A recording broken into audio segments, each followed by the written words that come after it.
What are you working on here? Lunch. This is a monumentous occasion. This is the first lunch I'm gonna make and take to work because so far multiple people at work and my mother have told me to stop missing lunch because meetings tend to go long and I never get a chance to eat. So I end up eating like a bag of Doritos. So now I'm gonna have an apple and a sandwich. This is my first title as game director. First time in the chair of game director. I expected it to be hard work, but the sheer volume of work and the amount of stuff you have to carry in your head and be on about all the time is staggering. It's huge. I'm such a fucking horrible sandwich maker. This shows my true inexperience. I want to take what we started and push it 10 times further, you know, get more of the story, more of the mythology embedded in while picking up all the things that we felt, wow, we could have really done this better. All right, all set for school. You know, it's my face and my name out there that if this is bad, I'm the guy. You're the guy that fucked up God of War, you know, like that weighs heavily. I truly believe that we are putting absolutely everything we can into this thing.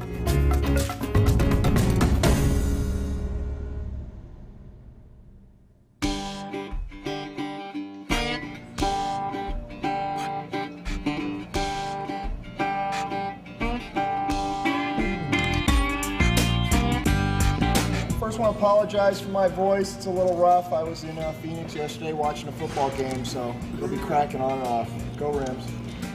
Where's Ken? Ken! Anyway. Am I scared or nervous about doing the job? Yes, terrified.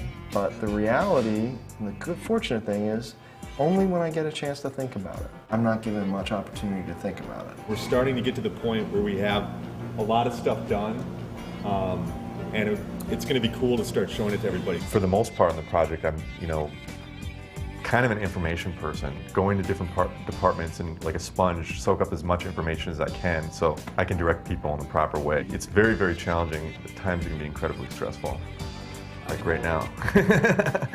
Let's get back to it.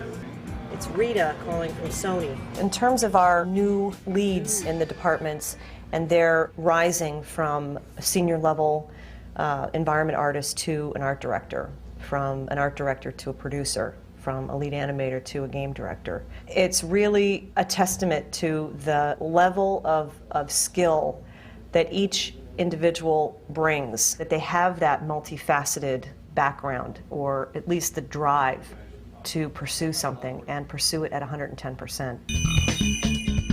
So you can't jump onto the chain until you activate it. The way a game director works at Sony, you gotta have your hands in everything. Maybe much to the dismay of some of the other people, you're the quality control, you're the check to make sure that everything stays within the realm, the mythos that we've created with God of War. I'm in meetings right from when I get in, probably till about 7 or 8, sometimes later than that at night, and then I actually have other work that I have to get done, instead of just sitting around talking like a gas bag. So it sounds like I'm bitching about it, but you know what? It's not, I'm totally into it, I love it, but it's definitely bigger than I had ever imagined. One of the biggest new elements I've had to mentally deal with is the idea that as a producer, you're essentially everyone's boss, so you do wield a considerable amount of quote-unquote power. From the creative side of things, it's probably the one thing I have to constantly put a check on. From where I came from, I was way more involved in the creative. That's nice. As a producer, every time I make a comment on the creative, I have to make sure that I'm cautioning it with the idea of, hey, look, this is one creative mind coming to you with an opinion. This scene is so fucked up, it doesn't, I mean, it's like where you start.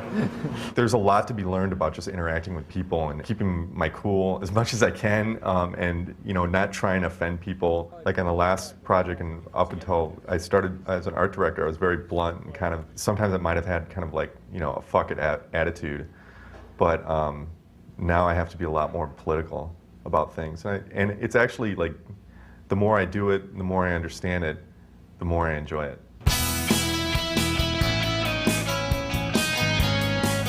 Something that we decided when we originally started the Santa Monica studio was to go for a very open plan office, so that everyone sits in an enormous room. There are very low dividers between different people's desks. We try and keep people sitting next to the people that they are directly working with. So, you know, the combat guys have most to do with the animators, so they sit next to the animators. Production's sat slap bang in the middle of the floor. They basically can see everyone moving around. Everyone is near to the production department. The programmers are all sitting next to each other, and we sit near to the technical artists because they're people that we spend an enormous amount of time communicating with. So, you know, the entire structure of the studio really aims at fostering easy communication that doesn't rely on email and doesn't rely on chance encounters in the hallway. It's very important that you make people talk to each other, and this seems to be a very good way of doing it. Upon my initial observation, it was like, holy cow, you know, everybody is there, and my desk in particular is right on the kind of the main thoroughfare, like I-5 running down the middle of sunny Santa Monica. So, you know, I hear everybody walk by, I hear everybody's conversations. I prefer it just because, you know, I can give Steve shit, or I can give Todd Pappy shit at my left, or whatever. I mean, for that, it's kind of a nice break than just locking yourself in your office. First coming here, I liked everything about the place except for that aspect of it, is sitting in a big, basically like a gymnasium with a bunch of desks in it, and like you could hear like half of what people are talking about all over the place, and it might be kind of hard to get focused, but it really does bring out that collaborative experience. It's in your face. You see what everybody else is doing, so you end up understanding inherently from working here and walking, you know, to go get a soda or something like that. You get an understanding subliminally of what's going on in the game. When we want to get something in the game as simple as Kratos, the main character, goes up to a giant column in the world and grabs it, and then when the player rapidly presses the circle button, he's going to be able to like pull on it and then successfully pull the column down while the column breaks and shatters. There's enemies on top of it that end up falling and dying. Just that one sequence alone, you have to involve the level guys, because they basically have to create the space in which it takes place in. Those level guys will also be modeling the column. Animation has to wait until that column gets designed. Then effects have to get put on it. Then a designer has to put it in and attach it to the buttons. And then a sound person has to come in and attach the sounds on top of that. If any special code has to get done, meaning a tool needs to get written in order to get this to happen, code has to be notified early on. Almost every single department has their hands on this thing, and this is a thing that could, you know, basically take up a minute of gameplay.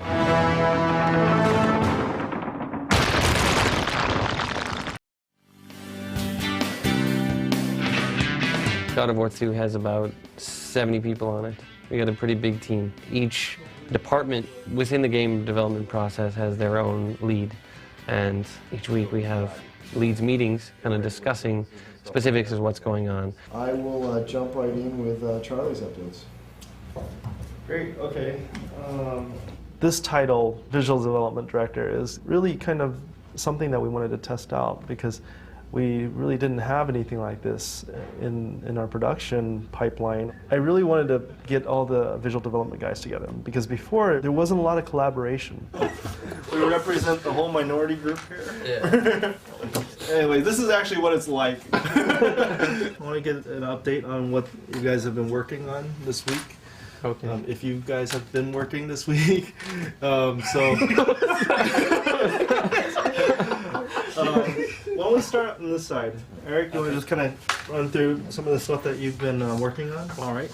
This is the Great Titan Oceanus concept that we've been working on. It's about camaraderie, I think, you know, with the people that I work with. They constantly push me, and hopefully I push them.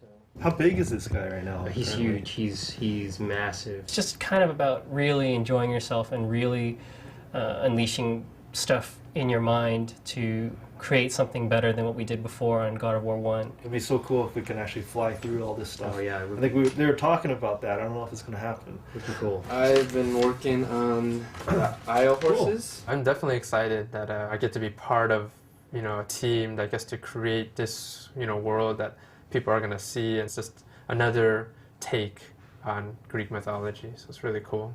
Cool. Let's get back to work. To be able to form a team that we can really feel comfortable to, you know, to say anything, whether it's, you know, critiquing each other's work or just wanting to hang around with each other, that part of it I'm probably most proud of on this time around. We switched gears and we started doing something completely different at the drop of a hat. And that happens all the time. My job is primarily managing the production side, the art, the content that actually goes into the game. And Charlie works to develop the content that we end up creating on paper first. The art group is comprised a number of different teams. There's the animators, there's cinematic animators, tech artists who basically do everything from create rigs for characters to create scripts to help environment artists model faster. Then we have environment artists, and we have character artists, and we have effects artists. It's going to be tweakable, is what I understand. Programmers are implementing features and making tools for the artists and the designers, for that matter, to use. We don't write the game for them. We write the tools which they use to make the game themselves. And we've had enormously good results from doing this. We find that the artists are much better positioned to use all this cool stuff than programmers are. And that's great, that's by design, but... My job here entails managing the level design team, making sure they're on task and on track. Level design is a lot about coming up with the puzzles and the layout and the pacing of an area, and coming up with the themes and how they integrate with the story. Yeah. A really good puzzle is you come in, you know your objective, but you're not really quite sure how to reach that goal or objective. And it's kind of the process of going through and figuring out and having that aha moment, you know, like, oh, I get it. And then you're able to like go ahead and solve it. And as long as it's not too like hard, not too easy, it's finding that sweet spot. Okay. You can trigger a camera from the lever that would transition, and then when you've successfully completed the lever, it'll be already transitioned, so it won't be like a big cut. All right. The challenge for the designers is we really have to focus on making it fun. I mean, a lot of ideas are good in theory and they sound like they can be really cool, but taking it from a concept and a thought and an idea to actually making it work and playing it are such different things. Our job is to really nail, hey, is this fun? Is it challenging for the player? Everything. I thought you were focusing on animation. No. Well, yes. Whole experience. I'd say that the sound needs a total rework. Because the sounds of it crashing through, none of it sounds impressive. I want DTS 6.1. The best laid plans, you know, it is exactly the best phrase for it, because it doesn't matter how well we plan something out, it doesn't matter how solid we think something is. When you get in there and you see it in 3 dimensions and you play it, you're like, wow. In my head and on paper, it felt different.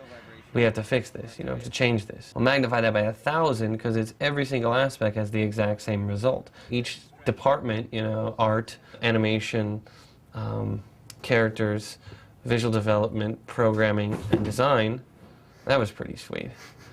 Only the best here at Sony Computer Entertainment America. We hold things together with really important tape.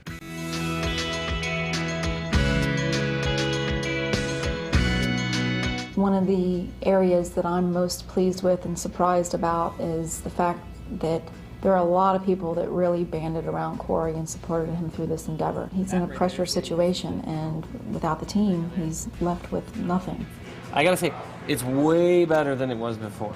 But what I would like to think my reputation is, hey, this guy is very passionate and is constantly all about the game. Like, works tirelessly to find solutions in every possible aspect, and whatever is needed, I do to get the job done. What really most likely goes on is, meh, he's okay. He's a little bit easier to work with than Dave, but you know, he still changes his mind all the time, and can't make up his mind about what he wants. If only he could choose what he wanted. But overall, he's pretty cool. You know, that's probably what it is. Mixed in with, I think he's a dick. I let them win this time to give them a full sense of security. Corey's generally a pretty good guy to work with. There's been a few times, particularly towards the end of this project, where you could swear he's channeling Dave Jaffe sometimes. You know, he can be a very stubborn individual, but generally he's a pretty nice chap. You know, we'll be sitting in a meeting and Corey will say something like, you know, whatever happened to the Golden Fleece, or something like that. It's like, what? You know, everybody's like wondering what's going on with the Golden Fleece, and that becomes the new priority, and the priority isn't the Colossus anymore, it's the Golden Fleece. Well, the Colossus is a lot more important. The priorities change just like that on a dime, so it kind of changes the dimension of the team a little bit very quickly. Corey's a handful, and yes, Corey can be flippant, but it's all well-meaning. I mean, Corey has a great vision, is making a great game. We're all here to support that vision. And you're going to have to change your mind a lot. You're going to have to keep pushing the edge. If something doesn't work that sounded great originally, you're going to have to change it. You might have to change that thing 15 times. I think that's why people can get frustrated with anybody in a creative position, especially one that is in a director position. I mean, everybody bitches about Stanley Kubrick, but he went out and made the finest films ever. When is that on? It's on PBS. Yeah, it's like on PBS. PBS? Yeah. Who watches fucking PBS? I thought people just pretended to watch PBS. Like, I watch the Discovery Channel, the History Channel, and PBS. That's really what I watch. But that's totally not true. You know that they watch like USA and every Lorenzo Lamas movie. We are experiencing some technical difficulties, so we're doing a redo and starting over. Nice. I'm ready. So it's just going to start in 10. That's very pretty. Hello?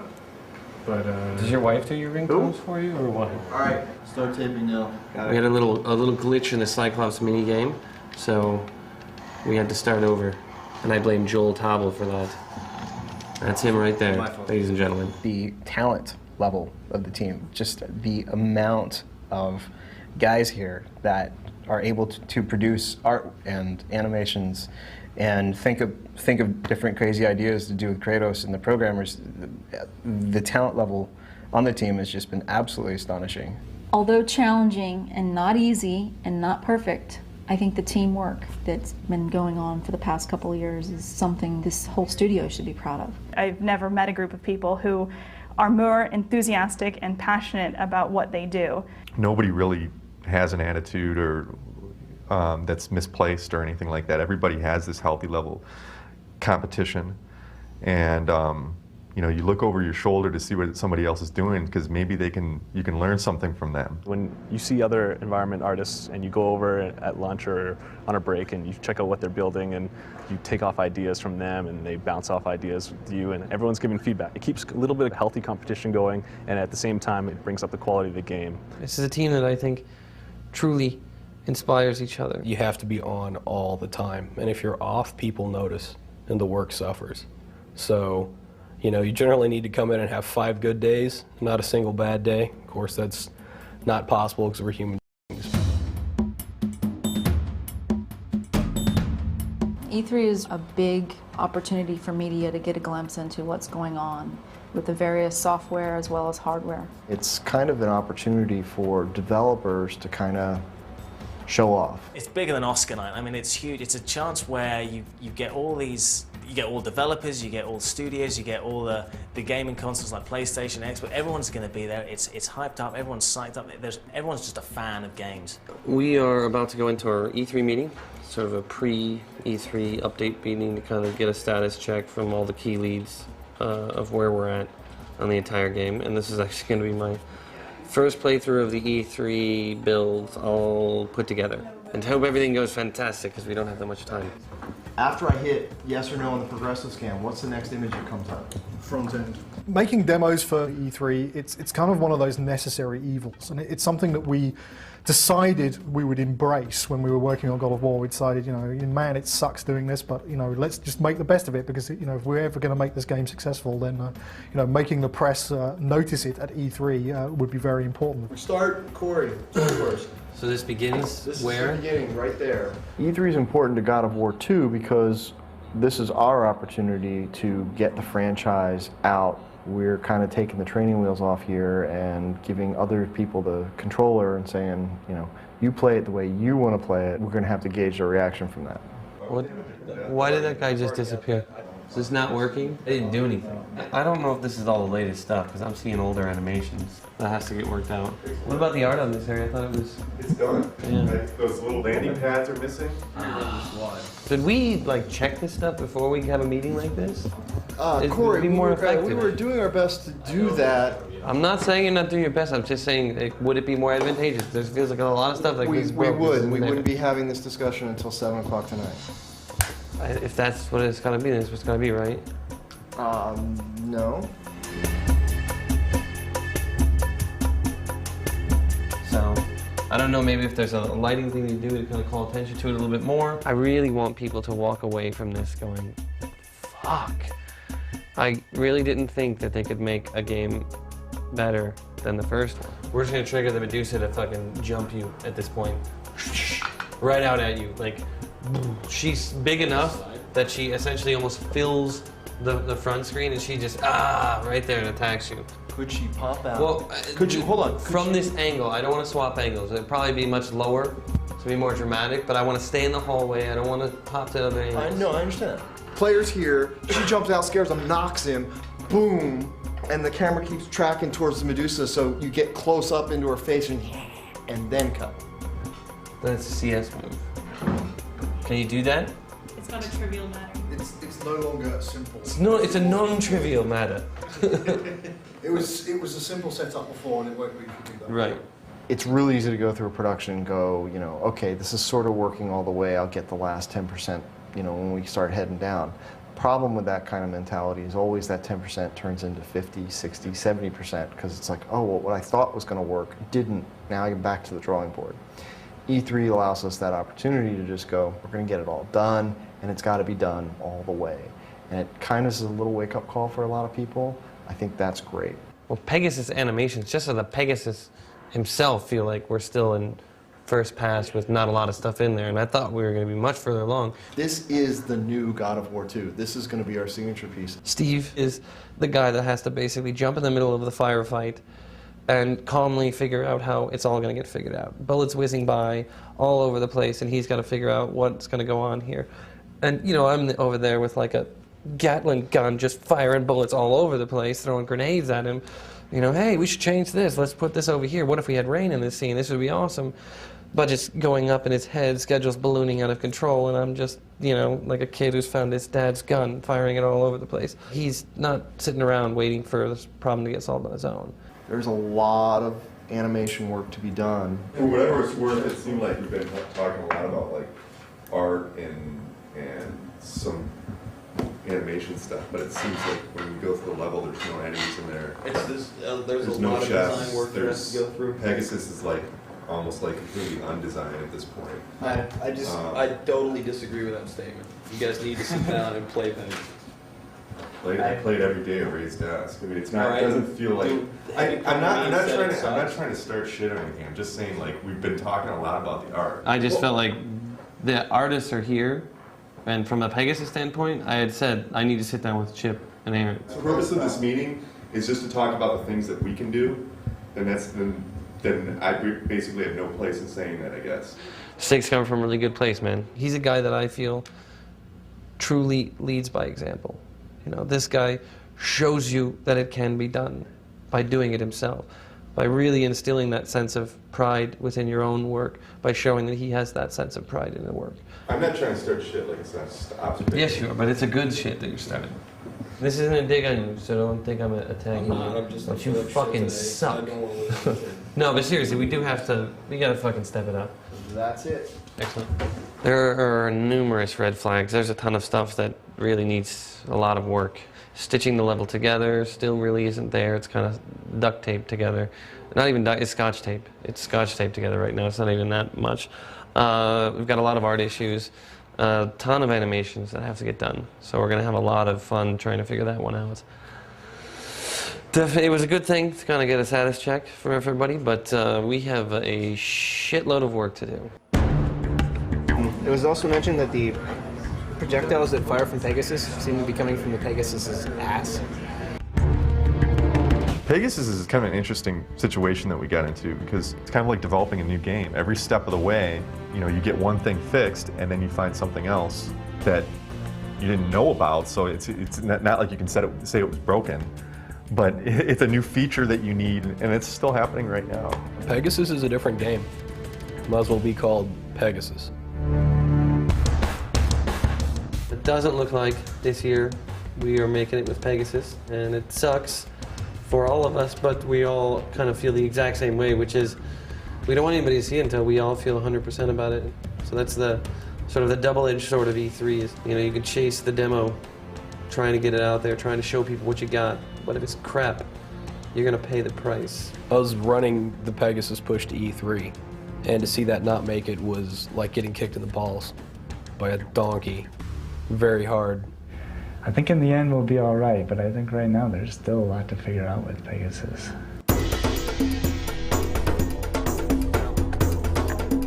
Fix those weapons. Right now you can tell everybody's stressed out, so you don't want to talk to anybody. You just kind of, if you stick around our little biz dev area, you'll be safe. So we're pretty relaxed. Hopefully this will only be seen after the game comes out. So we have to kind of get everything out before everybody builds it. So we've had our share. So now it's their turn.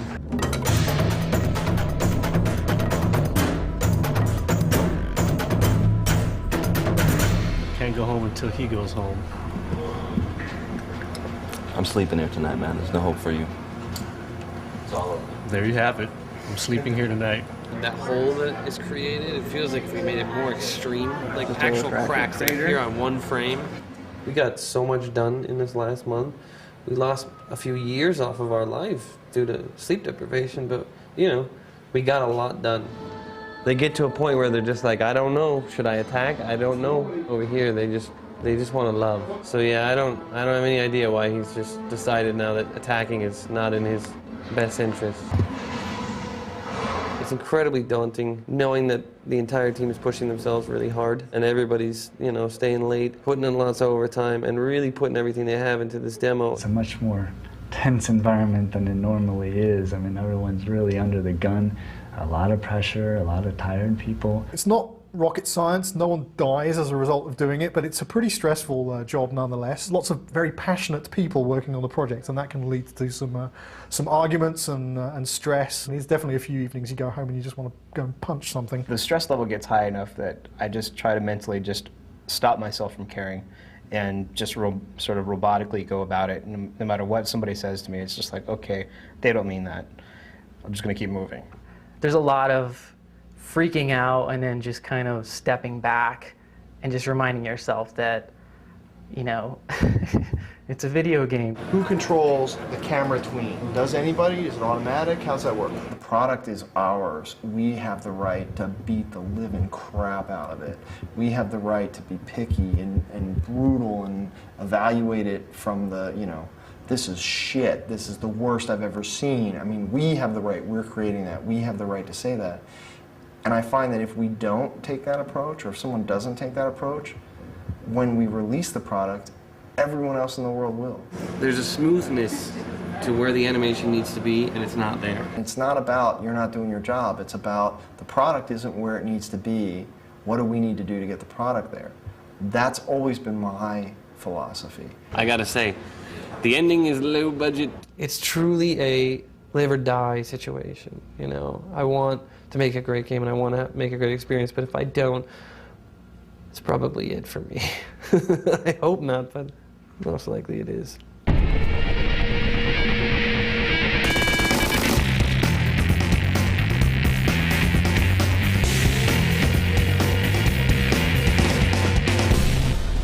I drove around for an hour looking for a parking space. I had forgotten how fantastic E3 is. Fuck that. It's been a long road and we only have a small amount of the game finished. But it's showing very well. Right now the booth is pretty packed. We've only got 8 stations, so a lot of people are at the booth. It's very exciting, very good for us. I'm looking forward to seeing people's responses back to this thing. Right now I haven't heard anything, but seeing the crowds is definitely an inspiring thing.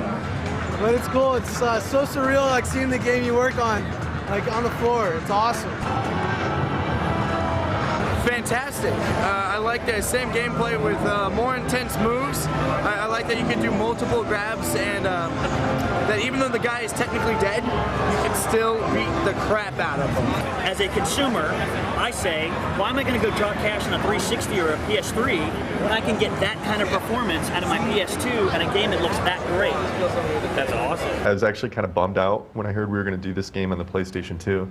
You know, going to E3, I was just like, this is great. We're squeezing juice out of the PS2 that's, you know, looking at the games at E3. 99% of the time when I look at a game, I'm like, our game looks better. The day we ship our Gold Master, that will be the end of the PS2 era for me. And I'm going to be very sad. It's been, without doubt, the most fun console I've ever worked on. It's been a very, very good few years working on this machine. And I really feel like we're giving it a good send-off. I think at E3 to see even with the PS3 booth 15 feet away, we still had lines of people wanting to play the game, and people really enthusiastic and talking about it. That's why we make the games. That's why we suffer, and that's why we enjoy ourselves, is because we want people to have fun playing it and to see people having fun playing it. That's what it's all about. Aaron! What's up, Hans? How you doing, man? Dude, it's the first game I'm really actually proud of. I'm 31 years old and I still can't believe I made games, right? I mean, that's a trip. That really is kind of worth it. But yeah, it's incredibly rewarding to see people that actually are feeling something when they play this game. This is the most excited I've ever been in my life. Dude, I'm totally geeked out. I showed up yesterday, I'm like, whee! You know, all happy. Nuts. This is great. Between hyped up, exhausted, relieved, stressed, I'm all over the map right now. It's been a pretty crazy day. I think the interest in the game is really high right now, and that's awesome. I think it's really encouraging to see, and I hope that we can build and maintain this level of media hype. I think it all speaks well to this game coming out of the door next year and just rocking.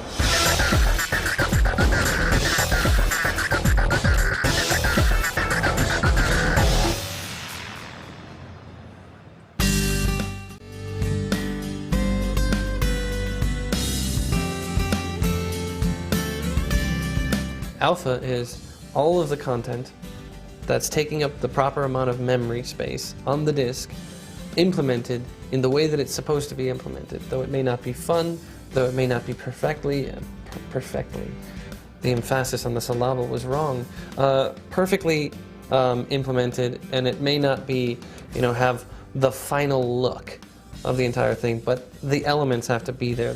Okay. Good to go. Sweet. Thank you. Solid. 15 days until alpha. Yay! Basically, this is the big push. This is it. Basically, we're in the mode right now where there's the final things that we're putting together to put together the game.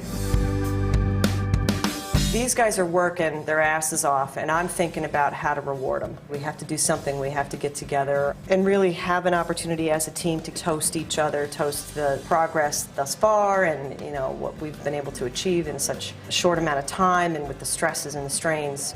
These are the most talented people I've ever been privileged to work alongside, and that's the honest to God's truth. I feel great. We have done a lot.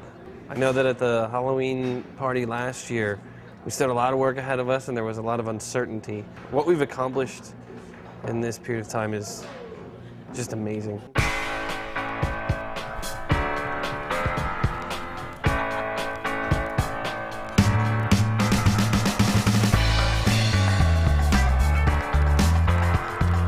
A lot of people are tired, but they're finding their reserve tanks and they're finding strength or will to continue on by seeing progress being made in all the different aspects of the game and really being inspired by each other.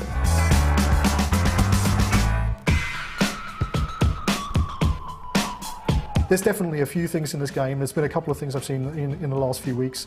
It's like, God damn, that's pretty fucking cool. It's going to be pretty good. This is a very important time for our studio. If we can come out and make God of War II better than the first one, we'll be recognized the industry over as a powerhouse. It's all about doing what we can to achieve perfection. And I think we know we'll never hit it 100%, but the mantra that's never talked about, but the general force of the leadership here within the studio is let's always strive for it. I'm out to make the best game possible. The amount of time and effort and energy and life that I've put into these things, I don't get it back, so you might as well do it right. It's really for the fans of this game, and the more people that play it, the better that we feel. That we've really reached out to a lot of people, taken these people on an adventure, told them a story.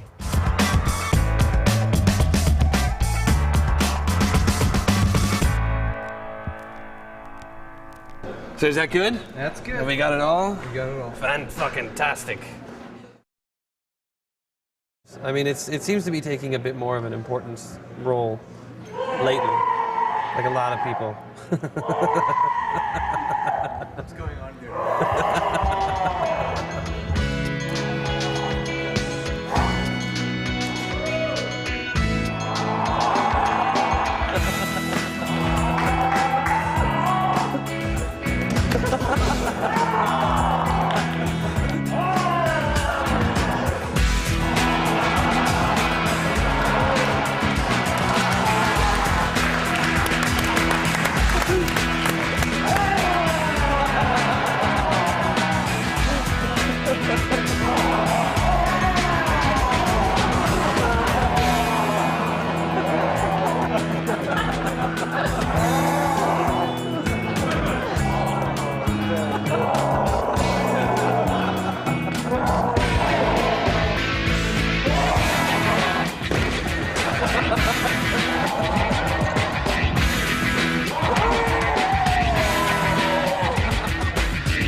We are here at Signet Sound Studios recording the voiceover dialogue. It really is the first time my words are coming to life from a voiceover perspective, so it's very exciting. We're getting ready to record Kratos, the lead character in God of War. T.C. Carson, who plays Kratos, was the original Kratos in the first God of War.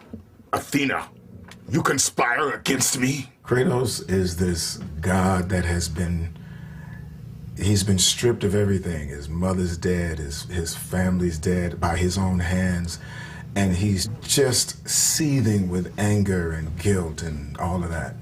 Return to Sparta and prepare for battle! People who play the game, they like being Kratos. You know, they like having that power. They like wielding that power. I, as a voiceover actor, I like wielding that power. You defy the god of war? I have a lot of rage. It's really not good. I'm trying to work with it, but you know, I can't do like Kratos does. I can't go out and just maim and mutilate people. I have to go and meditate. And sometimes it works and sometimes it doesn't. Kratos, the once mortal warrior, finds himself on a journey to the ends of the earth, pulling him into the inevitable darkness. What I'm being when I am a narrator is a storyteller. And that's the most primitive form of theater, and it's what I love the most. You certainly don't live up to your reputation, do you, Kratos? It's been a real interesting ride, that Clash of the Titans thing. This movie that I didn't think was going to really go anywhere became this long-lived, iconic film. At least I can bathe in the glory of being the one who brought down the mighty Kratos, the slayer of gods. Although I hardly think a Harpy's fool such as yourself deserves such praise. It's very interesting to go back in the booth today and try to recreate the ethos of that character and try to not make him sound too much like a kid, but more like a guy who's, I mean, obviously, Perseus would be a little bit older now. He was that in 1979. Andromeda, my love, you will soon be with me again. That's very nice. I suppose there's a certain responsibility to bring credibility to a character like this, an iconic character. But it's really, it's a challenge to go out of your own self and to find a character that bears no resemblance whatsoever to who we are in our everyday life, and that's why I became an actor. What do you mean, Gaia? Not very often do you get the chance to play something as an actor that is so far removed from who you are, and not really removed from who you are, because we all have that side of us. And it's been really fun to be able to tap into that side of me, that Kratos side of me. I got it in my mind now. We want to make him big. I got it. We can. This is going to be good. It's going to be real good. I'm very excited about Atlas. To me, it was a big coup to get Michael Clark Duncan, because when I thought about Atlas, that's the voice that always attached it for me. He has an incredibly powerful, commanding voice. You dare show your face to me? Who breaks my chains of torment? He's a physical character. He's one of the strongest guys in the world. Actually, he carries the world on his shoulders. You know, to carry that around with you, especially for eternity, I can't even imagine. You have everybody's burdens right on your shoulder, and it must be very painful. He's so big, he has absolutely no care in the world, so there isn't any need to push it out. His voice is so powerful, even in a whisper. Yeah, I'm still shouting a little. You don't have to shout at all.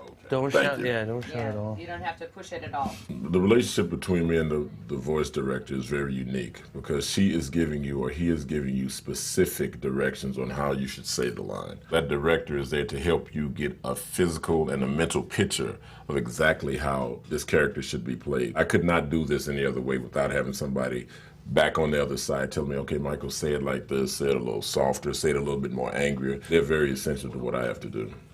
To be a god.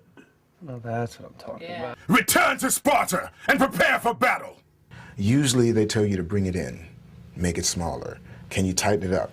Return to Sparta and prepare for battle! In game world, bigger is definitely better. And in a game like this, you really can't be too big. This is take 9, and...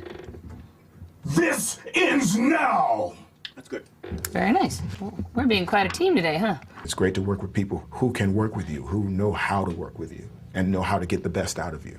all the power that made Kratos the god of war. What's so odd about doing these games is that, in fact, I can't tell you about my character because I don't know anything about her. You want a fairly gravelly, inflected voice for Gaia.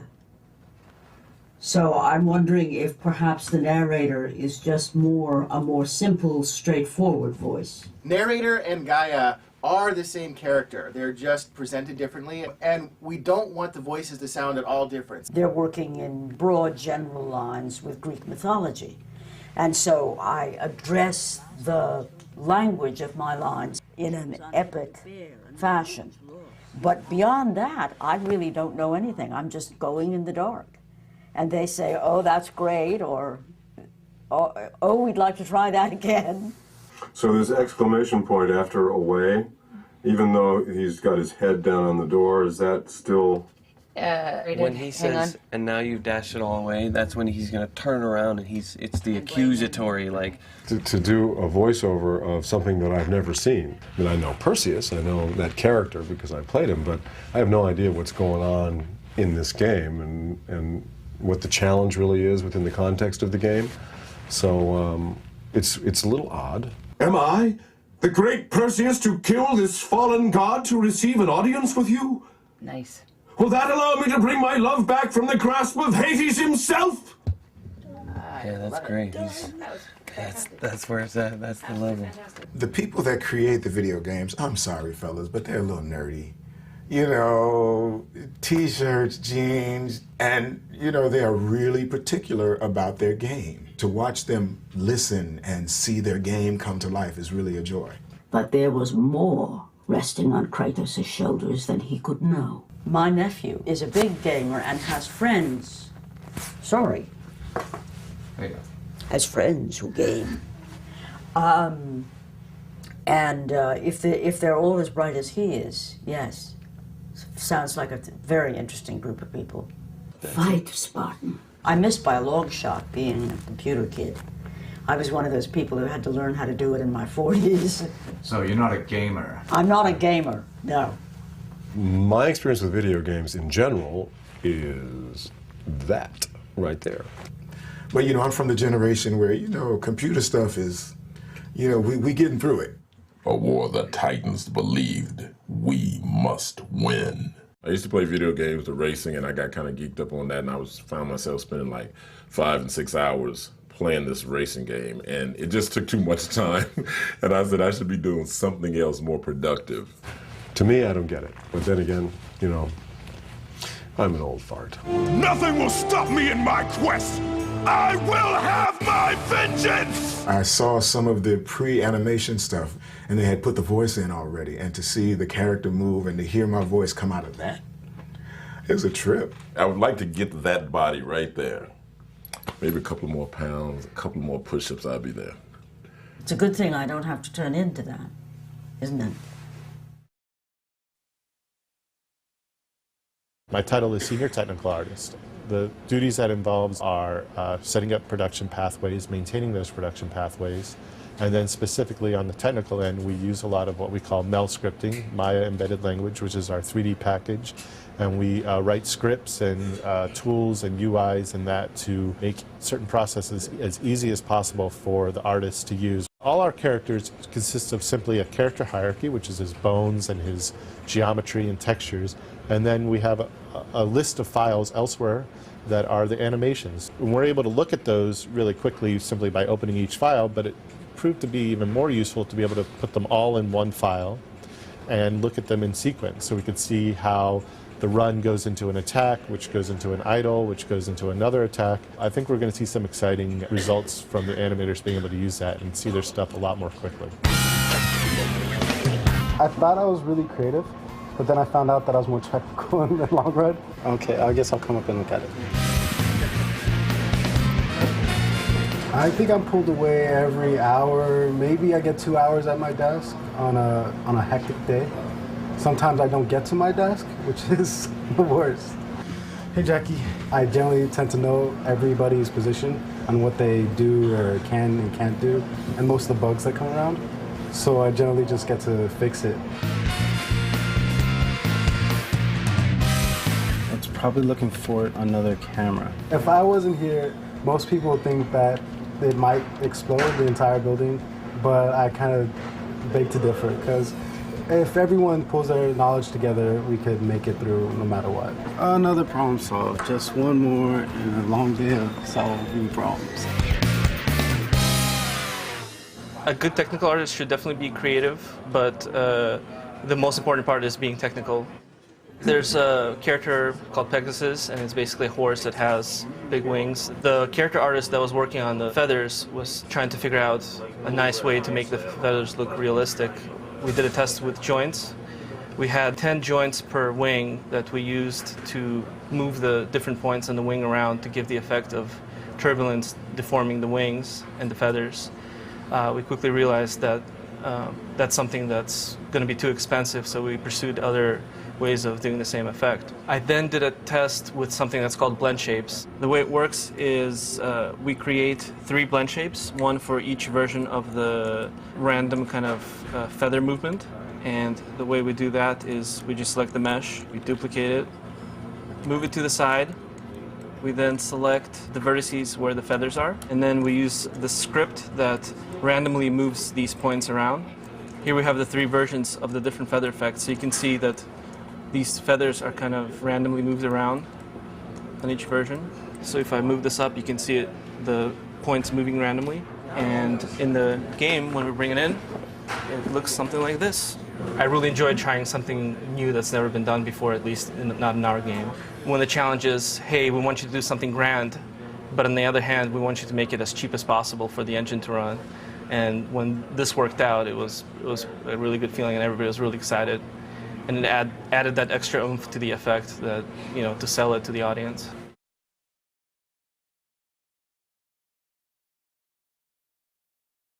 Hi, my name is Cecil Kim. I was responsible for the environment concept on God of War II. Previously I worked on a God of War I with Dave Jaffe. It was a really difficult process, first game, and coming out from the 3 years experience on the first game, it really got me burnt out. And luckily, second time, we had a little bit more freedom on creativity to go a little bit more free on the design, the environments. And one thing that I learned from the production was that because I easily get caught up with try to find the solution in architectural details, which was wrong because that sort of limited myself to use different ideas. And now I understand the game better because this game is about the God and it's about this larger than life. It's all about, you know, the nature, and it's about this crazy thing happen because the you know, what that mutual power is like jealous each other or try to overpower each other. And by knowing that, I mean, it's not just about architecture, it's about understanding how the world is going to be set and how we can push it to make it just bigger than what people can imagine.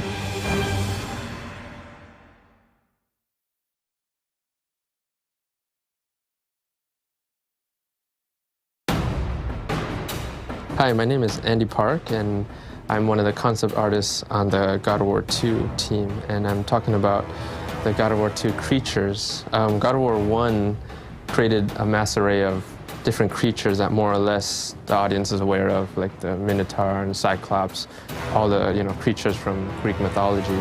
God of War II has a lot of those same creatures, but they really try to take it to the next level. We're always trying to create creatures that are really just cool to look at and also to play or fight against, but we also want to always keep the mythological look. It always has to stay Greek, and as a concept artist, that's the challenge that we faced. A group of 6 or 7 of us that we had on this team, not steering too far away from the Greek and the mythological look, we did take the Minotaur and the Cyclops and a lot of the creatures from the first game and kind of give them a different spin, a different look.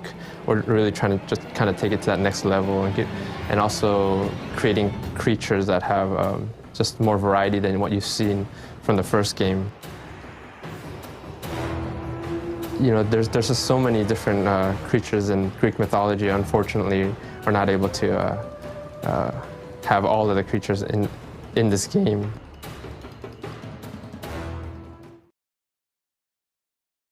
Today's important because it is the first playtest. It's the first playtest for the game, and it's the first playtest for me as a director.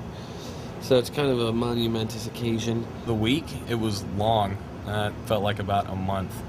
So, you know, a lot of late nights, a ton of effort, a lot of putting out fires, a lot of running around. But it's typical of this industry. Last night was rough for a lot of people, but they all pulled through, man. I'm wickedly impressed with this team. Yesterday all day, everyone's running around doing what they got to do and really kind of working like a well-oiled machine, so that was fantastic. Problem after problem after problem, and we did as much as we could, and we got to the point where we couldn't think anymore, so we had to call it a night. Welcome to the first official playtest for God of War II. Hopefully those guys are just smiling like, oh my god, this is the best!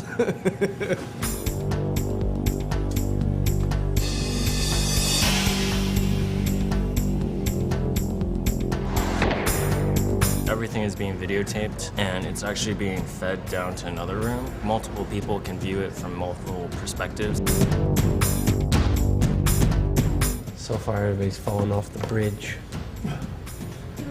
And we forgot to put a message on the chests, so nobody really knew how to do the chests to open them.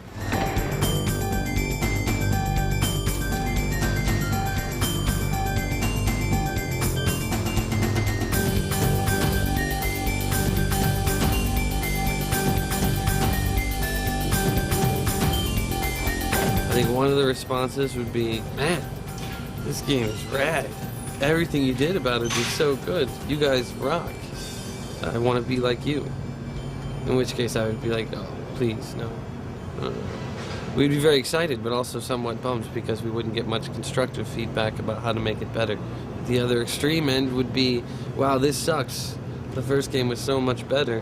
What happened? What did you do to it? And then, you know, we would be sad. The third type would be the constructive criticism, like, oh, you know what, I felt this part was a little too hard. It would really be neat if you had better enemies. The level was confusing, and I got lost at this point, which would help us on our level flow, so we go, oh, okay, that's good, we can pick something up from there. So the third is the most desired response. Chat about just some thoughts. Good thoughts, bad thoughts, anything, just throw out stuff about overall experience of the level. Integrating the puzzles with your exploration as well is great, because I mean, you're constantly seeing something new even while you're solving puzzles, which is pretty cool. They had great results. I feel honored that they worked this hard just to put together a demo for us to play. That's pretty cool. The stopping the time was real cool. That's, you know, real new. Couldn't do that before. That's going to have a whole new aspect to the game. And, you know, so far, you know, it really got me hyped up to see the rest of the game. The game was received very well, even despite the little flaws that really bothered me and I wish we could have gotten fixed. People look past that. I just wanted to get everybody together. We just finished our first playtest of our first level that kind of has gone through the pipe, and it was received extremely well. It was great to see everybody kind of pulling together, and a great moment for everybody to see people enjoy it. Those of you who are barely awake, go home. Yes.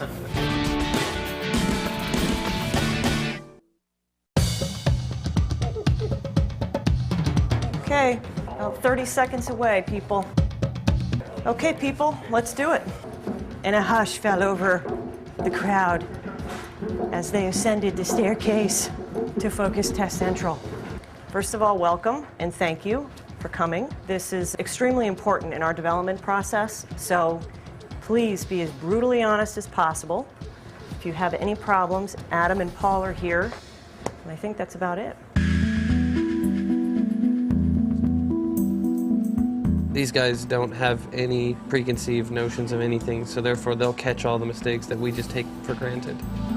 Games that really heavily playtest the product, really elevate themselves very far above most other games. God of War 1 was playtested like crazy, and we benefited greatly from it. The levels we did in playtest on God of War 1 were the Hades blades, and you see how well those turned out.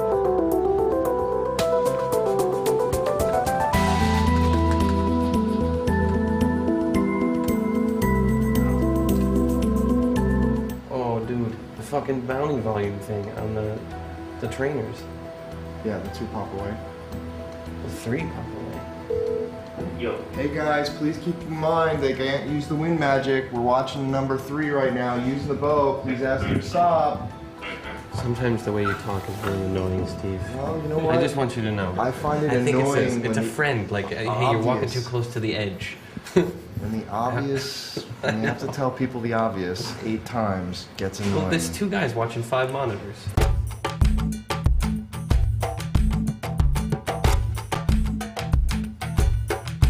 Absolutely feel free to say whatever it is. None of us get any better unless we find out what's wrong. So do not hesitate at all. I don't know about the rest of you guys, but the surprise rock guy who popped out at you, like, freaked me out. It was great. I mean, I know if I'm playing at 3 o'clock in the morning, that's going to scare the shit out of me. So that was really great. I'd like to see exploding enemies. Did you actually, on one of your things, say you wanted more screaming? Yeah. Okay. So, come on, that was good. See, I got a parking ticket this morning, and I was pretty pissed about it. And this type of game just makes me feel happy. Like, at the end of the day, if somebody fucks with me, I come to this at home, I just sit down, I beat the shit out of people, and they're like screaming blood everywhere, and I feel good. That's fantastic. This guy is, you know, the epitome of the God of War fan. He's the type of guy that we totally appreciate as developers because he's so freaking into the game. He's also the type of guy we're probably scared to meet, you know, in the real world, like in a dark alley or something like that, because he's fucking out there as his love of violence. I really wanted to see that thing topple onto an enemy's head and like smash him and have him like writhing in pain underneath the rock.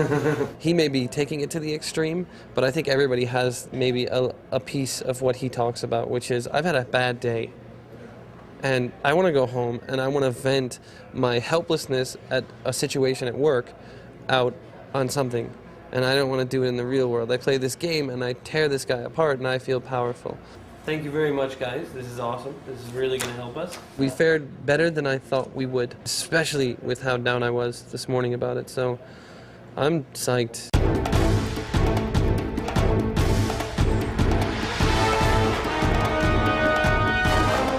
Today we are testing the roads level, which is the first level of the game, the opening sequence. Roads being the first level is exceptionally important to have that, you know, huge, epic opener, kind of topping what we did in the first game. It's got to be bigger than the Hydra. They come in here and some of the stuff is arted up. They have no preconceived notions on anything. They don't know how to use any of the stuff that we've been working with the whole time. So they get all these abilities and they're just like, what the hell? What's this do? I don't understand how this works. They don't understand that something only lasts for 8 seconds. Well, we totally get it because we said it's going to last 8 seconds. So it's a rude awakening to sit there and watch it and be like, oh, just do what I want you to do now.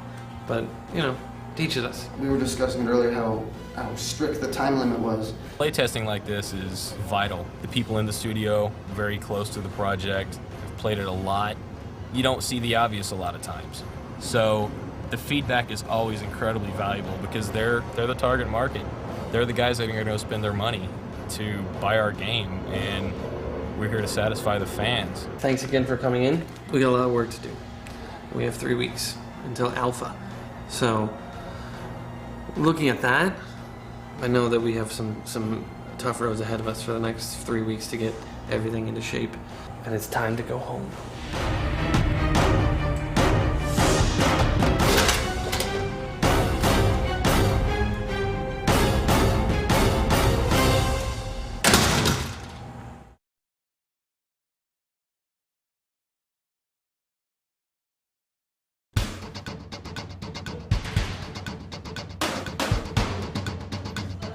Today is our second annual Halloween party. It makes the working and kind of the more grueling hours a lot more fun when we can have a good time. Attention everyone, the party has begun.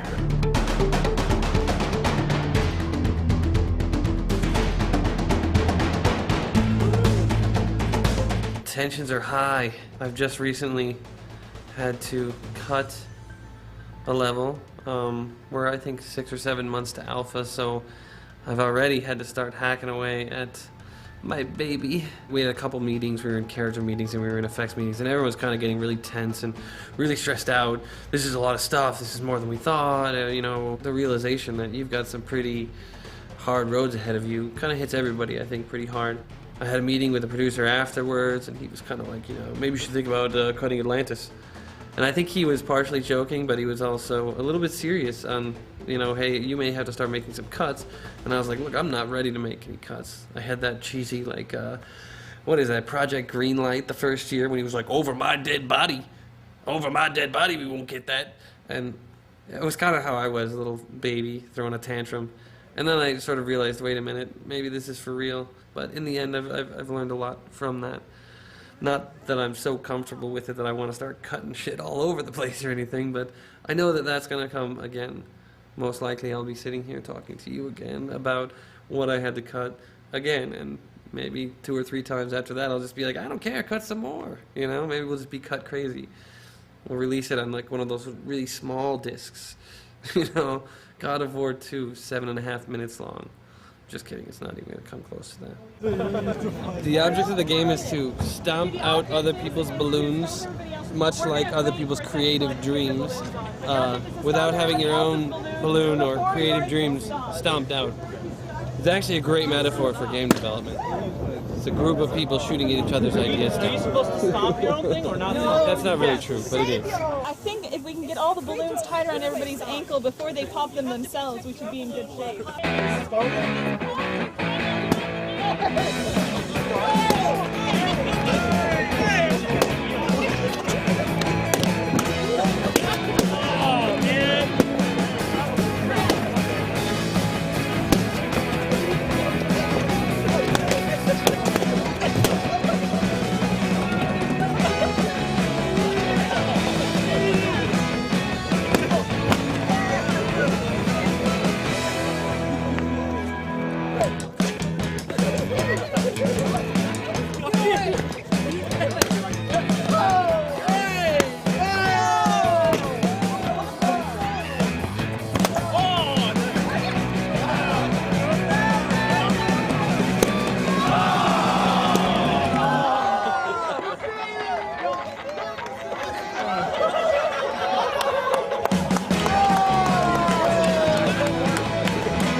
Their pie or as much of their pie in 5 minutes or less. And Ashley, are you opting out?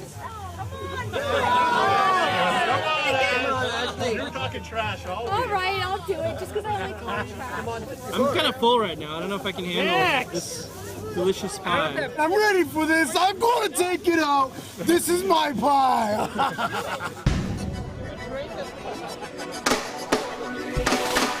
One hand only. The other hand behind your back. First one to finish all their pie wins, or the first one to finish as much in 5 minutes. 3, 2, 1, eat!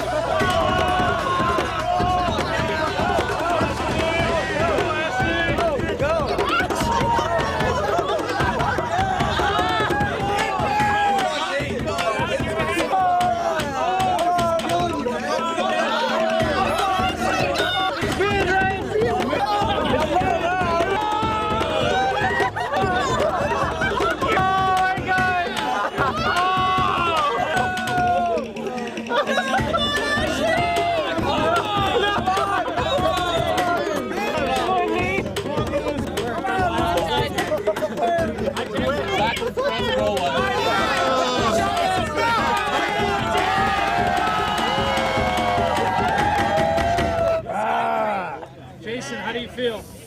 Fool.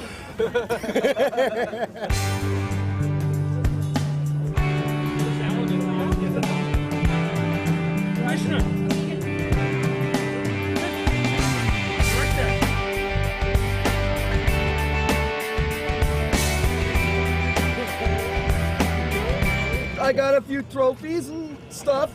I got baskets of joy, and this is my plaque.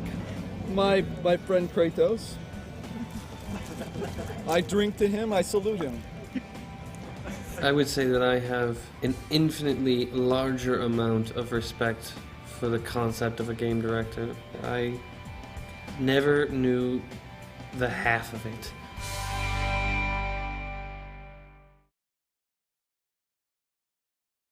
I've never been nervous in public speaking situations, but I am a fucking wreck for this thing.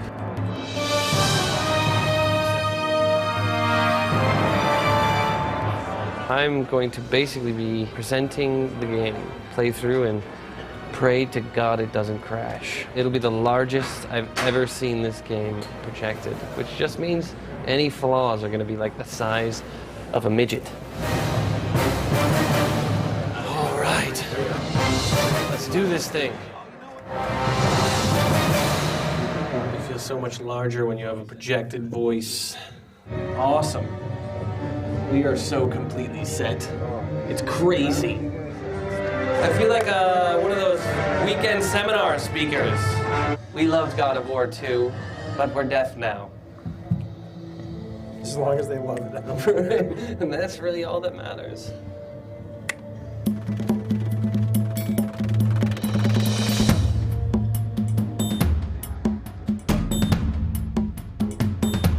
Feel loose. Feel loose. Feel ready to hit some buttons. The gods of Olympus have abandoned me.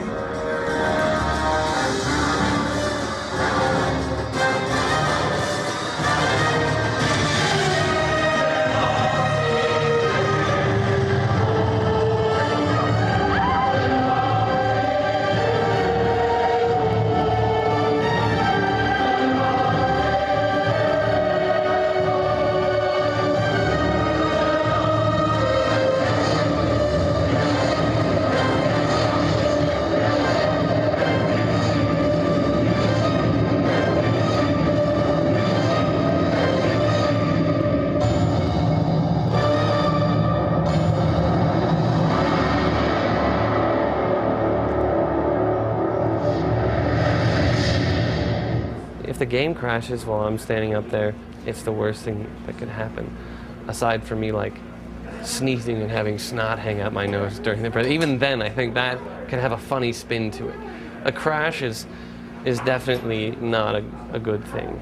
So what we're gonna do is kind of go right into this little sneak peek, pulling up the curtain a little bit, demo. You guys are the first ones that are really gonna check this out. Nothing will stop me in my quest. I will have my vengeance. One of the things we're really excited about in this game is that Kratos has to journey to the edge of the world. So instead of just having him hop on a Pegasus and play a cinematic, we're actually going to make the player fight their way to the edge of the world. So this new gameplay experience is going to have the same combat system that we have on the ground, except you're going to be fighting these battles thousands of feet above the earth.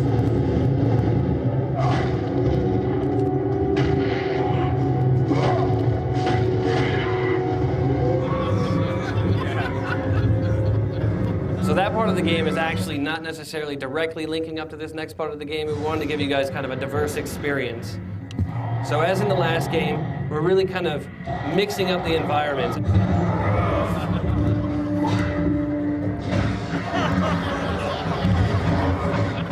What we're doing in the second game is actually turning the pickups to more of an in-game acquisition. So every time you fight a Cyclops and you rip his eye out, you're actually going to be able to collect that and use that to get rewards.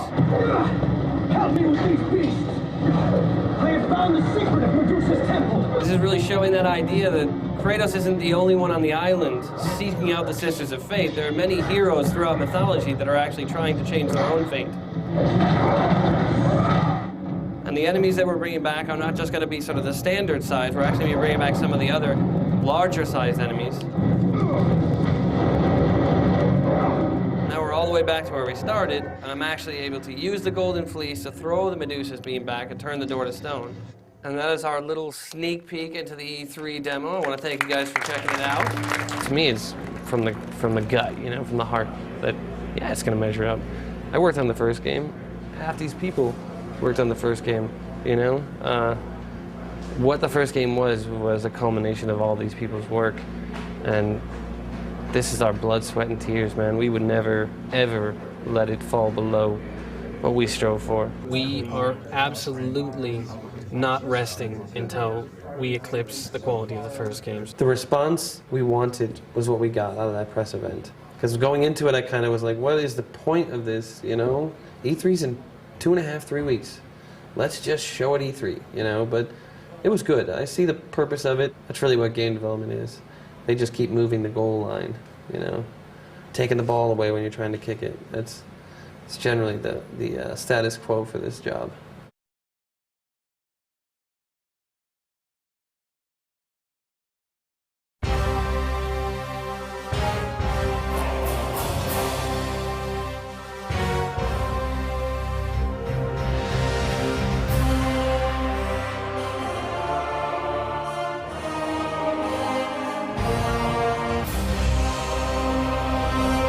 The description for Kratos was just, we want him to be badass. And that was the direct quote from Dave, you know, that he used a word that a lot, all over.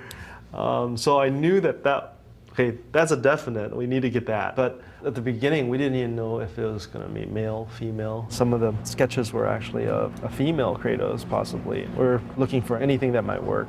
This was just, it doesn't really look like much. It's some kind of alien creature. Or a little bit more comical. Big hands, big feet, a flame for his hair. It's almost like holding the weapon like a pool cue. Originally I was feeling like maybe we need to kind of give him a little soft spot, you know, something that humanizes him. And so that was, we tried the whole baby idea, kind of like the lone wolf and cub, and figured, okay, we can't do a baby because we can't have a baby getting injured or anything like that. So, okay, how about I put a puppy back there, and Dave actually liked that idea at first, but just in terms of implementing it, it would cause a lot more gameplay issues. Eventually, Dave kind of went a different direction with it, and it's like, hey, how about you have to kill the puppy before it turns into Cerebus? I was like, oh, okay. The second stage is we went through a lot of different types of characters. Dave saw this one, he's like, oh yeah, it's capturing the feeling of what he wanted. The next big challenge was, what is he going to be using? You know, because I mean, this is a game, and one of the big things that we need to really push is, how does he fight? At some point, Dave responded to some chains that I'd put on him, and then at some point, I gave him 2 blades. But those 2 elements were never really put together. They're like, we need to hurry up and come up with something. And I think one day I was like, okay, I'll just go off to lunch by myself. I need to think about this. And I went to Carl's Jr. I think I still have that sketch somewhere, and it's like a little napkin sketch. That was the first sketch that we started to go towards. Kratos with the double blades, big thick blades, swinging him around with his chains. As an artist, I would like to push him more. As a game artist, where we ended up, I think it works well. When I first started here, Kratos had the chain blades. The main thing, like the theory behind all of it, was to maintain the fluidity of the change and the fact that there was weight at the end of them, but not cripple the player because of it. Not like you'd have to sit there and wind up and go all over the place. It was actually just like a performance or something, which sounds, you know, but it's not. The biggest challenge, I guess, would be animating his blades. In the beginning, the rig didn't really support that kind of weapon, so there was an evolution in the way we handle all that. Now the animators are a lot happier. Actually, everything with the rig right now is pretty good. It's pretty easy to animate Kratos compared to the first game. Kratos was that sort of brutal, no-holds-barred, just vicious guy. What I was trying to put into it as well was it was sort of the violence, but it also had a bit of the style to it, so that you felt cool playing this guy. We wanted to keep the player interested, so we can't just do a rehash or recolor of something else. And so we struggled a lot with the powers and also the weapons. And in the first game, we had one sub-weapon, the chains and the sword. And so we knew that we needed to expand upon that. I really wanted to experience that being cut down to size, that fall from grace, and have the player experience that during play, like actually have to deal with all that, and then take a little bit of their own emotions of losing their powers, their frustration, and then it kind of focuses towards the antagonist of like, fuck that guy, he took my stuff. He looks more smoothly than the first game. Texture is more detailed than the first game. but actually the on technical side is cheaper than the first game character.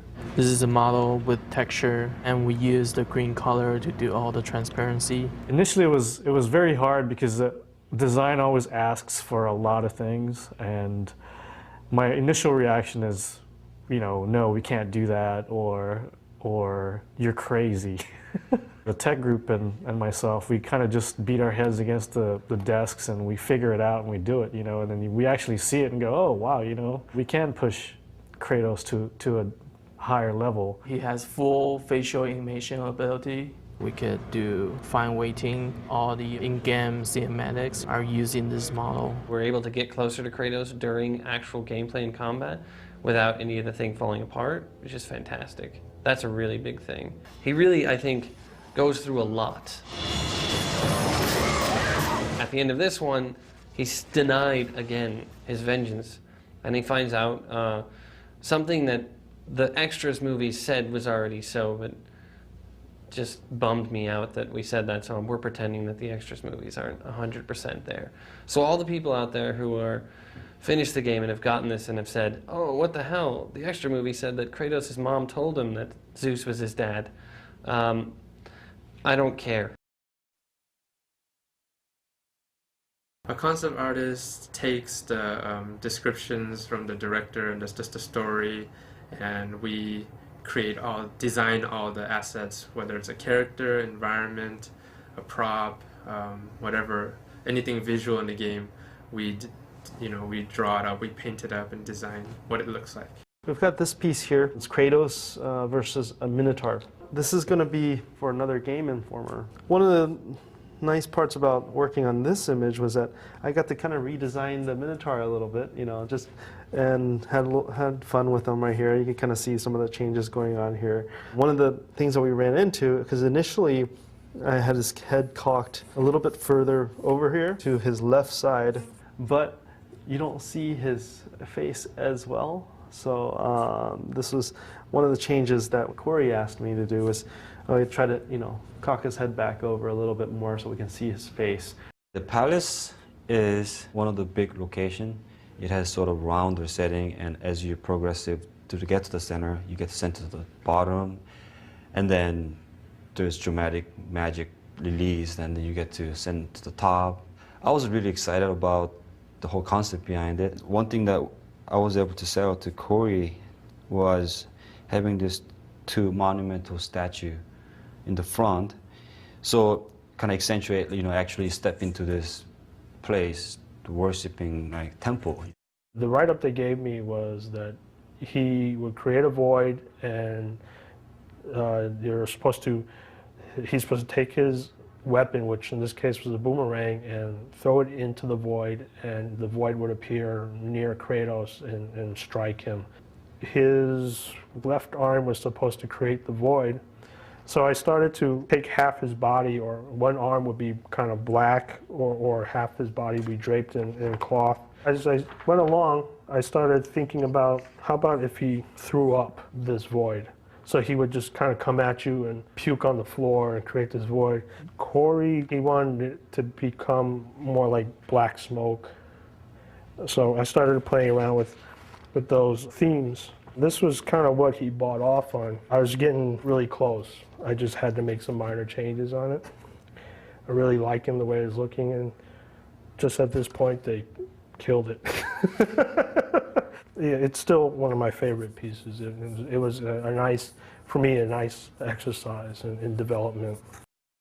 What I was told was that this is where the boss fight is going to happen between the Sister 1 and Sister 2 and yourself. And the limitations were on this one that it's opulent, just to bling it out, and it's just really grand. With a couple back and forths, I came up with the final image. It's a lot of detail because basically they need this in order to build. Right in these areas, there's like these blue rectangle things. And I was thinking maybe it's just like a top of a pillar, so it could be, metallic or something. But Ken Feldman, he interpreted it as blue velvet pillows.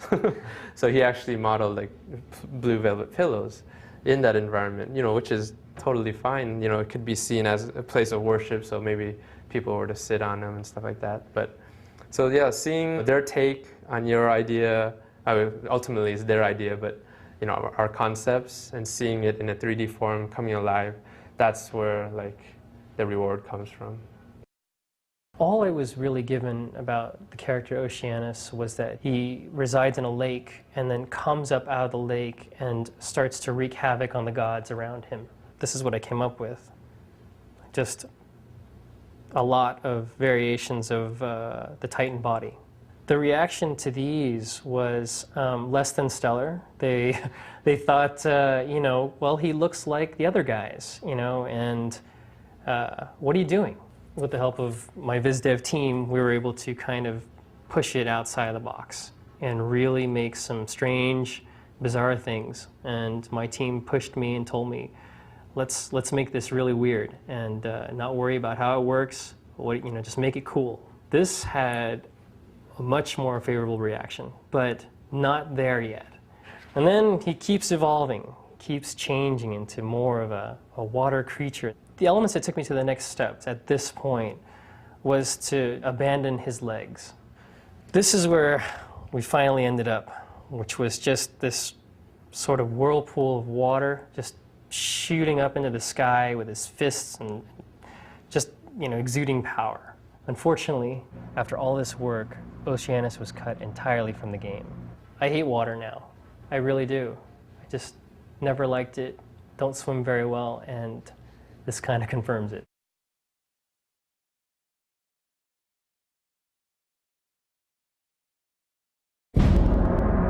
So I'm Stig, art director on God of War II, and we're going to take a look at some of the lost levels of the game. During the pre-production stages of God of War II, there was a lot of time spent developing different art concepts, not only on paper, but in 3D. We had a lot of new environment artists start on this project. Almost more than half of the environment team was fresh from other companies, and one of the things that we like to start them with is kind of building these test levels that gave them a chance to learn all the different techniques that we had created on God of War I. But at the same time, it was good for the whole team because these guys came, you know, they were kind of the rock stars of the companies that they worked at before, and they came here with all sorts of different techniques and methods, which they shared with the rest of the team. That's a big reason why you've seen such a big jump in the graphics between God of War and God of War II, is because we got all these fresh ideas. The lost levels, they're not only a good proving ground for the artist to prove himself that he understands the tool and the technology, but it's also a good proving ground for the technology in general. Designing something like a Pegasus level is something that's very challenging for an artist because we've never done anything like it before. Everything from just the way that we build the geometry at a different level of detail because it's farther away from the camera to little things like the effects. This is kind of the canyon run stuff that we didn't get as much of it or any of it as we wanted to get. Atlantis was going to be an entire world in the game, and we lost that one too, unfortunately. Maybe it'll come back some other day.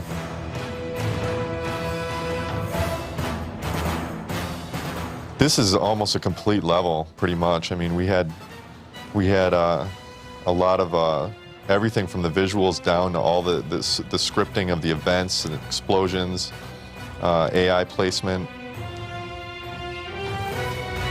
It's very sad that it had to get cut.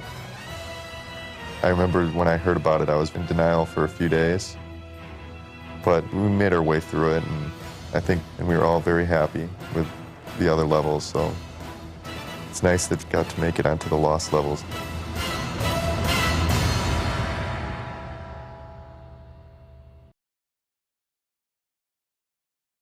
Level design is a lot about coming up with the puzzles and the layout and the pacing of an area and coming up with the themes and how they integrate with the story. I worked with Corey to kind of pace it out on paper in a very, very rough form. Corey figured out what he wanted in the script, and then we agreed upon different worlds and kind of the scale of the worlds, what mechanics we wanted to introduce in those worlds, and then set up the layout to facilitate that. On a day-to-day basis, working with all the different level designers to make sure that everything kind of had a consistent feel to it. And then when you jump on it, it's just like a straight elevator ride down. Level design is about planning and like figuring out like, okay, if we want this, then like how are we going to stage this, and kind of sticking to your guns, but at the same time having the fluidity to kind of like change gears when you need to, just be like, oh, well, that totally doesn't work, throw it away, you know, and like, you know, start all over again. Basically have to look at the game from the top down. So we have to say, well, we just had a puzzle here, so let's try to like have a big fight, because it's a little bit more visceral after you just used your brain to, you know, figure out this crazy puzzle that we threw in. So we do that kind of stuff, like just how we want the fights to go, difficulty level of the fight.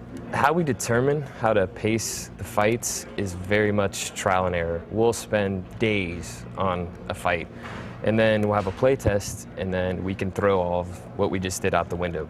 You can tell just by watching them play.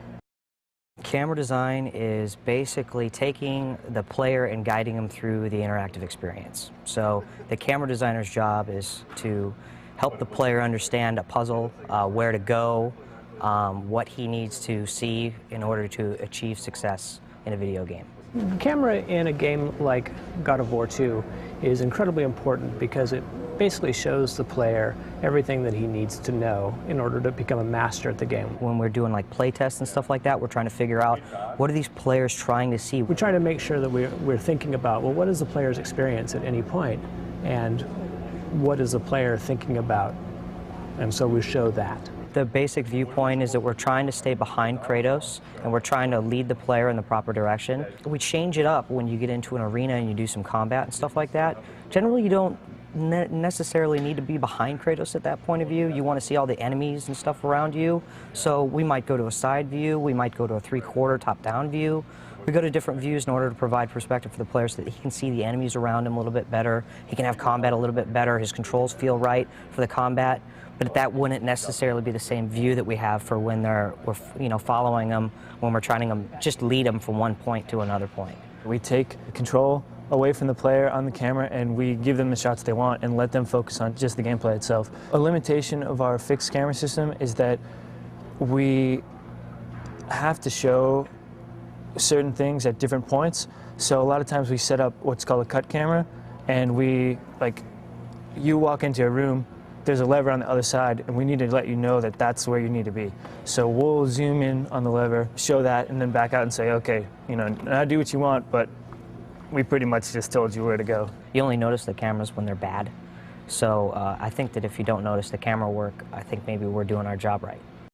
I get the most satisfaction when I've completely designed a space, and a room or a WAD, we call them. And I pass that off to the artists, and then the artists dump all their art in and pass it off back to me. And it's the first time I see it, and it's all fully arted, and I'm like, whoa, this is what I designed? This is what the artist did with that space? This is the sheet version of the level. This is the start point and the spire. It's just a sandbox for us to go in and figure out exactly how the design is going to work. This is after the sheet version that I just showed you was sent off to the artists and then returned. It gets really magical when it comes back from the artists, and they've done really cool stuff with it. I was presented with a door and a dead body, and I knew I needed to use the dead body in some way, some new and interesting way, in order to get through that door. So what I have here is the actual level that I was presented with in a wireframe, and this is the completed in-game version. Initially, the player may think that they have to put the dead body on the pressure plate and just walk over here, but since the door only opens halfway, that's not the entire puzzle. If they come over here, you'll notice there's this other pressure plate, which opens the door all the way. So if I make a run for it, kind of go through, I just don't have enough time in order to get over there. So the distance between here and the final door is much less than the distance between here and the final door. So I should probably put that dead body on that pressure plate. And I realized that this debris that's floating by in the river was the same debris that was floating by in this other river. So it must be some kind of circuit So I put the dead body into the river just to see what would happen. And come over here and check in, and oh, there's my dead body. So pick that bad boy up, put him onto the pressure plate. That opens the gate halfway. Now I'm closer to the door, so I should be able to make a break for it and run over here and exit through the door just in time. For me, I just kind of like first start off with just like imagining just like what would be like, you know, the coolest possible scenario that someone could go through on like a grapple sequence, given like the parameters. And then I'll start like going down on paper and like just drawing, like sketching out the rough ideas. And then from there I go into like Maya, and then I'll start actually building out the level, putting the points in, and then I'll start going in there and like tweaking it and tuning it until it's done.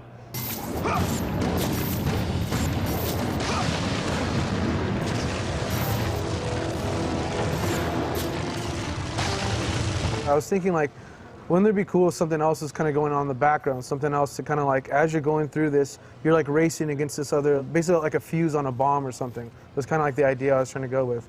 And something also visually, like, so when you're going through like this, you're like, shit, that's awesome, you know? Like, this is like a really cool sequence. So am I gonna make it, am I gonna make it, am I gonna make it? That's kind of like the ramping up that I wanted to feel. And then like that last moment when you're flying through and then you make it and then you're like, whew, you know, I'm done.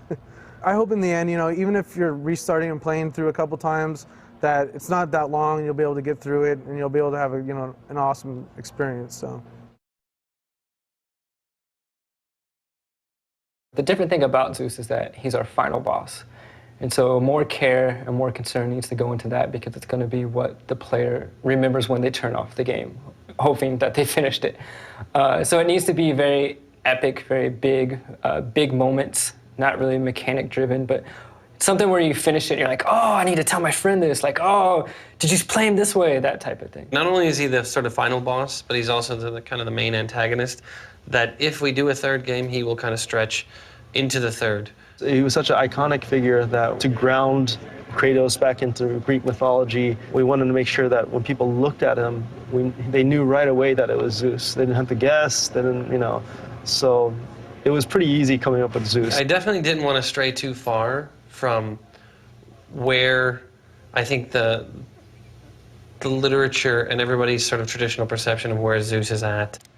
Character artist gets the concept art from that department and just sculpts it in polygons and then paints on a texture and tries to make sure that it looks like what the intention was on the part of the producers and the concept artists. We're between concept art and animation in the pipeline. After we're done with it, we end up handing it off to the animators and make sure that it's all correct for what they need and, you know, that he bends correctly and that he moves the way he's supposed to. We wanted to make it epic in the sense that Kratos is small and Zeus is very big.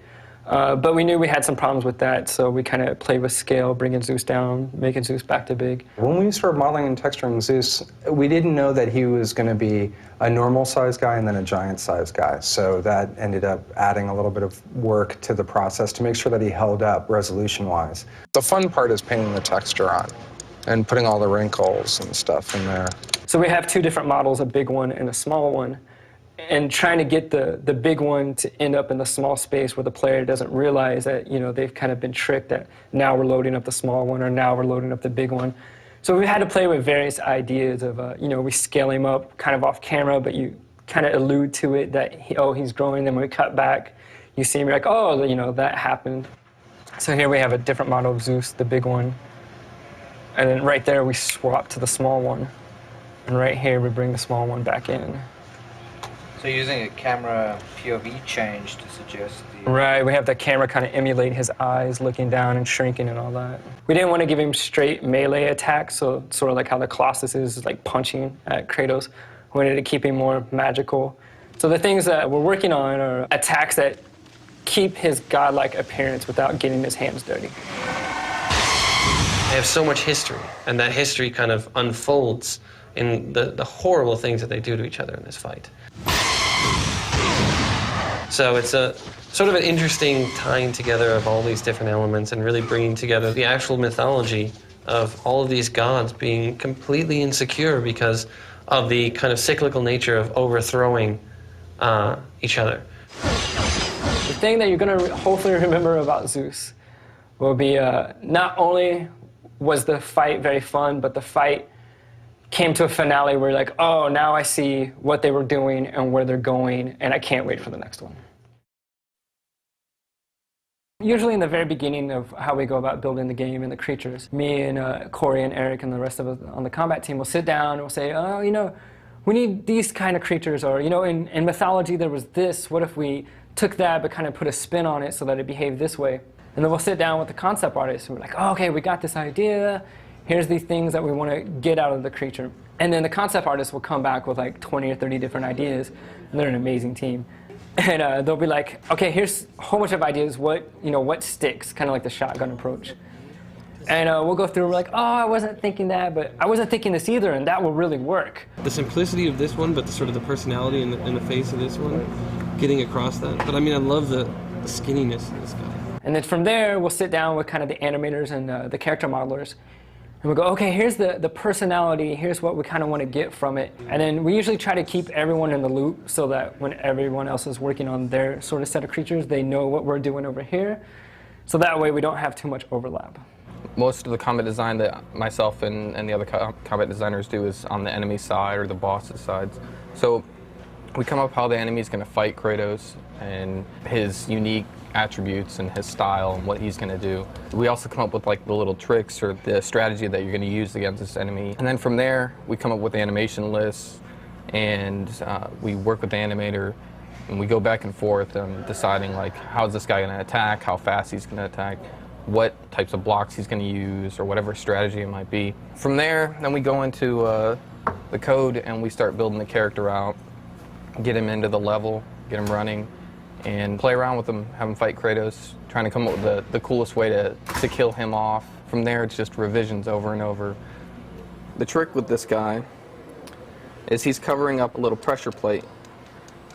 And what you'll need to do is just attack one of his tentacles till he gets stunned, and he's going to lift up his tentacle. And now you're going to use that last Spartan, you're going to use his body to hold that pressure plate down. What that does is it opens up a vent. This is where the Phoenix came from. Now you can use your Icarus wings to fly up in the air, but you got to be careful of the Kraken hitting you down.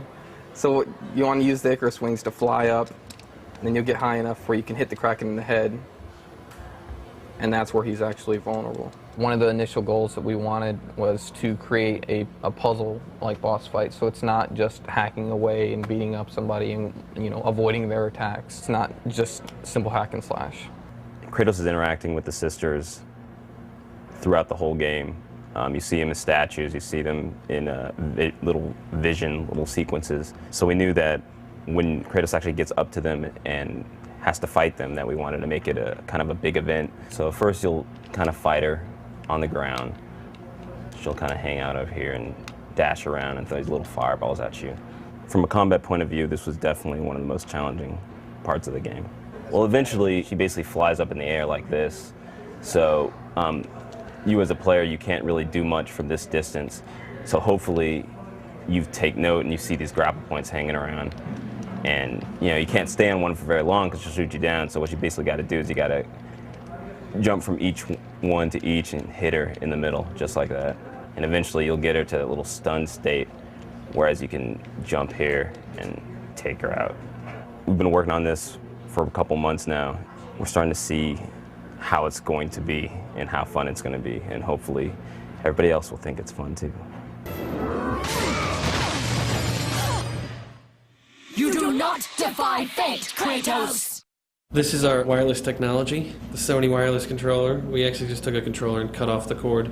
We use this for when we're planning out the button mapping in order to make the controls feel as efficient and as sort of thoughtless for the player as possible. It's natural in one sense because we're always using the L1 for a shift. So we just explain it in the shift mechanic of L1 plus R1. L1 and R2 is what Amulet of the Fates used to be. And it's a very awkward button combination for people, so now we've moved it to just R2. You turn it on, you turn it off, single button activation. And then we've taken the sub-weapons, which used to be just on R2, and we've turned that into an L1 plus R1 combination. The balance between the L1 and the face buttons being on opposite hands, I think really helps people to be able to use it as kind of a shift functionality. It's not that bad. This is the kind of stuff where we've been toiling over this for probably about 3 months. We've gone through so many different control schemes to maintain the really smooth, easy controls we had from the last game, but cram in 9 other features. We were already out of buttons from the last game, so it was very hard. Thank you, guys.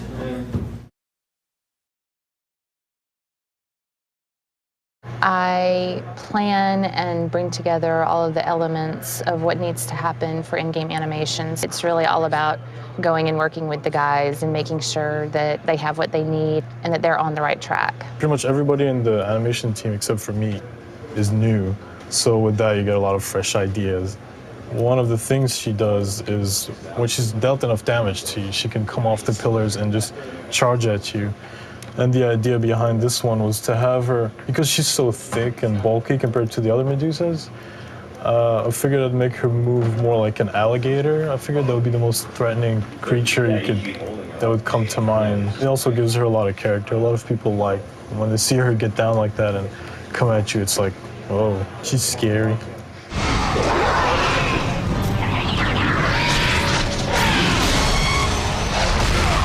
When they do it, you want them to be like, oh my God, you know, like that's the payoff for it all. The one that's always in the press, actually, is the Cyclops eye rip. This is what's in the game now. Hopefully it doesn't change before the end of the game.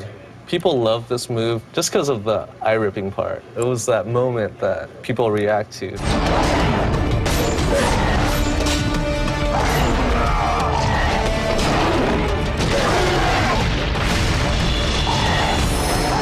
I feel it. Sometimes I use video, like, I guess. This is embarrassing, but yeah, that's me. Sometimes you just gotta feel it out and get the motion, especially with stumbling and things that have more acting to them. My favorite sequence is probably the Theseus one. During that sequence, Kratos throws his blade into Theseus, who's hanging off the ledge at this point. He pulls him down, and as it's coming down, he punches Theseus into the door, grabs Theseus' weapon, and then stabs him against the door. Then he grabs the key for the door from Theseus, and he puts the key into the lock. When the lock opens, Theseus slips to the floor, and then he makes one last effort to grab Kratos. And Kratos pulls away and stomps his head in between the door. And at this point in the game, you can mash the door into Theseus' head.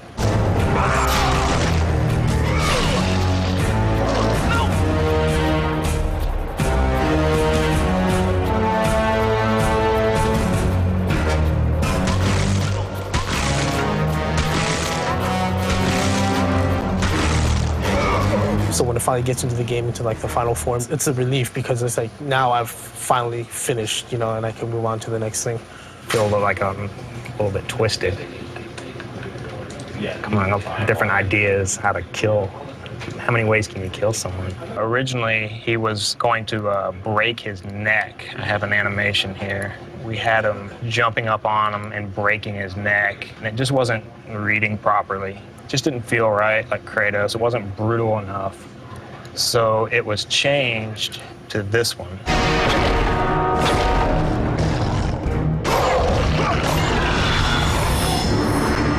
Being new here, this was my very first whole character that I got to do. He's seen around the world, and you fight him in a lot of battles. Sometimes you find multiple ones, which is really tough. This is just the actual CS move where Kratos grabs the Minotaur's weapon and actually uses it against him to impale him and kill him.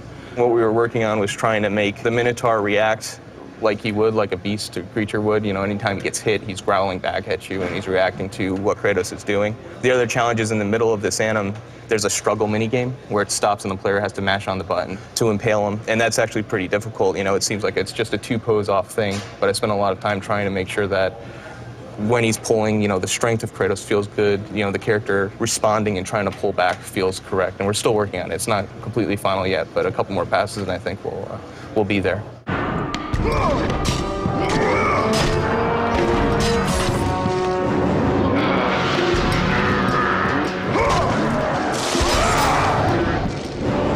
The windmill magic is one of the new magics for this game. If I was to compare it to one of the magics in the first game, I guess it would be more like the Zeus lightning bolt, which allowed the player to reach enemies that were out of range. This is an example of one of the special moves that he can do with the bow. As you can see here, the bow seems kind of thick. Since it's made out of wind, the artists have actually created the animation within the bow. There's some textures here that actually animate and flow. Then once this gets into the game, you don't actually see the thickness. You only see this kind of translucent wind and air flowing through. So it's a really cool idea that the concept artist came up with. And the only solid part on the wind bow is this face right here. One of the special moves that are done with the wind bow, as you can see here, Kratos is just madly shooting arrows all over the ground in a circle, and it creates this huge tornado, which is quite cool in the game. You can definitely damage a lot of enemies. We try to, make him vicious, make every move that he does fit his character, his brutality. That's definitely what we try to go for, but without trying to, hopefully people won't think that we're crazy.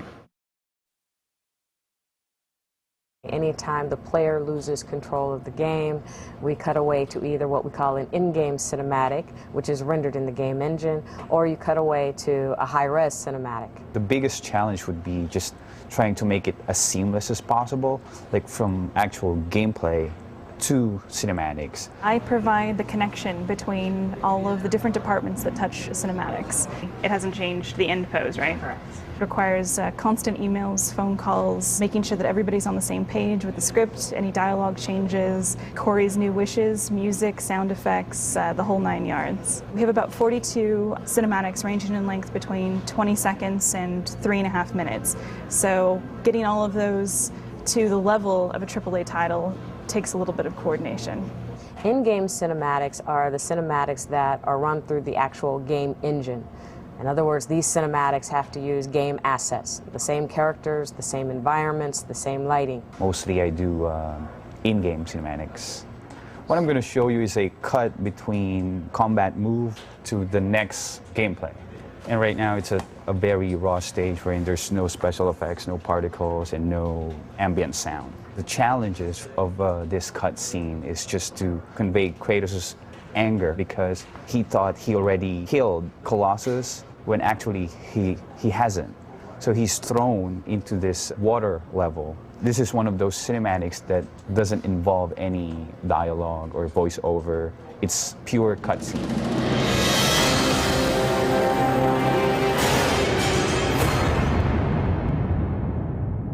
By the way, just for the record, this is how I come to work every day. Each character has these controls by which we can move them. We have a timeline, so basically what we're doing is we're posing the character on certain keyframes, and then when you play it back, you actually get the animation. It's exciting to be doing this. It's the funnest job, it's the best job, and I love it. I don't know, I just love doing it.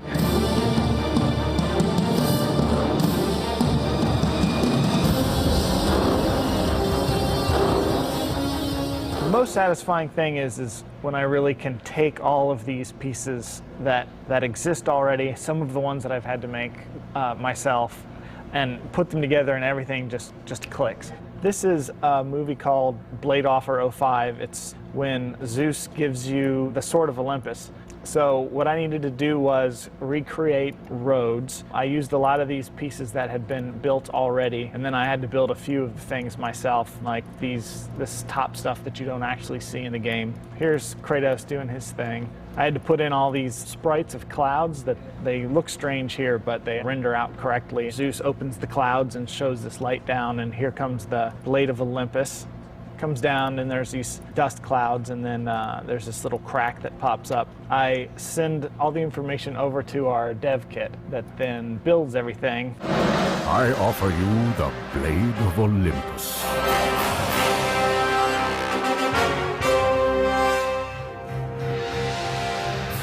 The high-res cinematics are cinematics that are pre-rendered.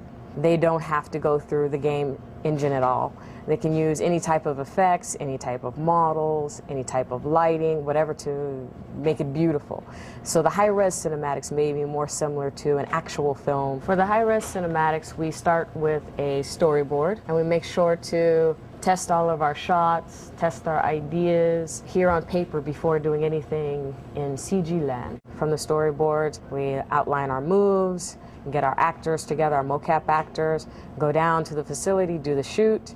This is a photo from one of our shoots, me and two of the actors. I handled directing the actors. Everyone was suited up. You have to start in a T stance, and the cameras rotate around so that you can calibrate all the different markers that are on the character. Each marker is connected by a line. Think of a dot to dot that we've all done as little kids. It kind of looks like that. After the shoot, this is what we get back, which is actually Rhea that you saw. She's holding a baby that she doesn't want to give away, but her husband Kronos has been eating all of the babies, so the only way for the baby to live is if she gives the baby away, and this is the final goodbye. This is all raw mocap data with no cleanup, no hair, and a temporary model. We send the data to an external studio. External studio starts to build the cameras, put the characters in front of the cameras, building shots and timing, and the external studio places that data into a scene with their high-res set and their cameras. They also put it on a model that they've built high-res that's gone through an approval process here. And then on top of that, they're of course building models and environments and textures and lighting. And this is the exciting part. This is what we're just starting to get back now. But when the time came for the last of her children to be eaten, she was unable to bear another such loss, and devised a trick to save the baby Zeus. There are a lot of mistakes, a lot of clipping issues. It's first pass cloth, it's first pass hair. All of the scenes are not rendered, but this is the first renders that we've seen. Now, over the course of the next few weeks, we will spend our time giving revisions back to the external studio so that everything can be brought to final. It's going to be great once it all comes together. Rhea commanded the eagle to secret her son away. He was taken to an island well beyond the watchful eyes of Kronos.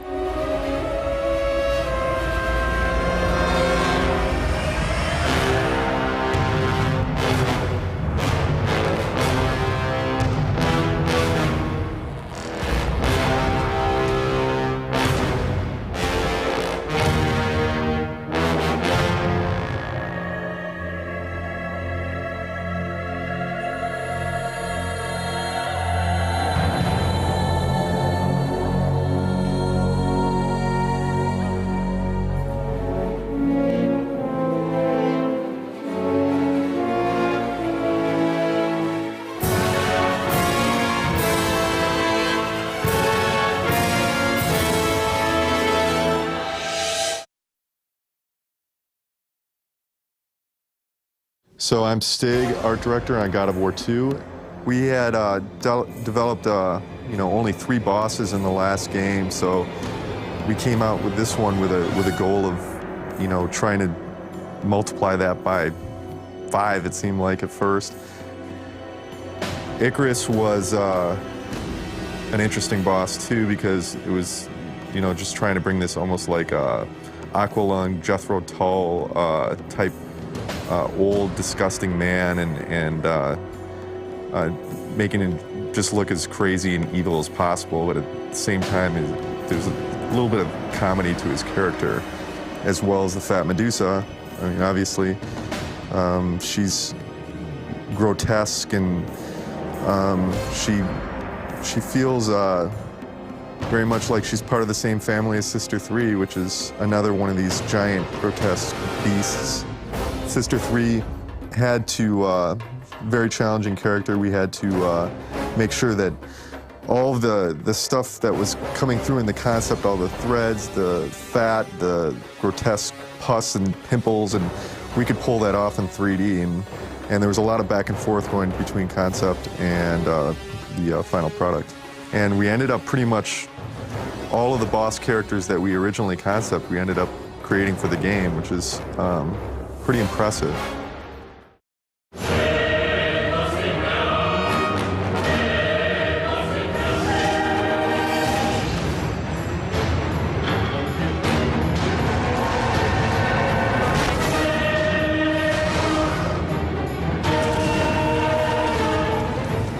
I like to think of music for video games as providing a function that is different from all other pictured media, whether you're talking about film or television. Somebody is actually performing an activity. They're holding a controller and they're doing something. And so that musical score is scoring the gameplay experience.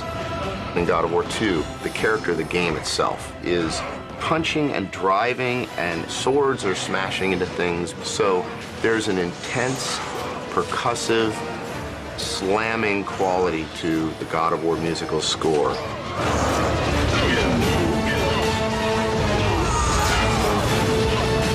The God of War II score really tracks the intensity of the game as if it's just another player in there, like another invisible actor in there, just raging right alongside Kratos.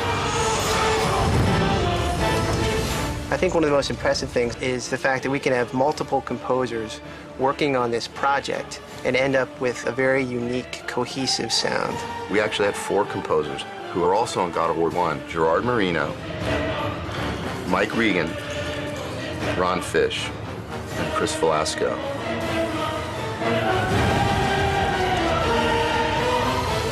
We work closely up front with the director, Corey, to really kind of define what musical cues are going to be needed. And then we design a cue list. When we get all those cues from the composers, they're kind of raw materials. It's time for us now to kind of cut it all up and adapt it and make it work in the game itself.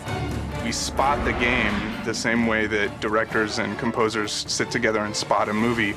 And we're free to do all the different things that we can do in editing and in programming the music so that it sounds like you're actually hearing a cinematic score when you play the game. This time around, we added a lot more live production. Some of the compositions are a little bit more complex and frenetic, and we really needed just like the best players to really pull this off. And so we went to London for our brass. They just have an amazing sound. They're among the very best players in the world. And the brass plays a very important role in God of War. When they literally sight read their first cue, bam, it came out at us, and we were like, that's why we came.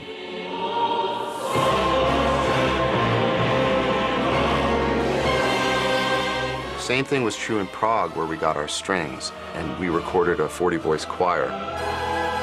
They got the music very quickly and put their hearts and souls into it.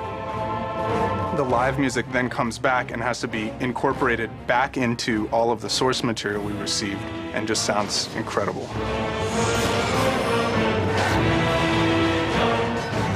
The music production overall, like the rest of God of War II, is a massive undertaking. I think it speaks a lot to the quality of the game we're working on, that everybody is working so hard and still having such a great time. It just clicks.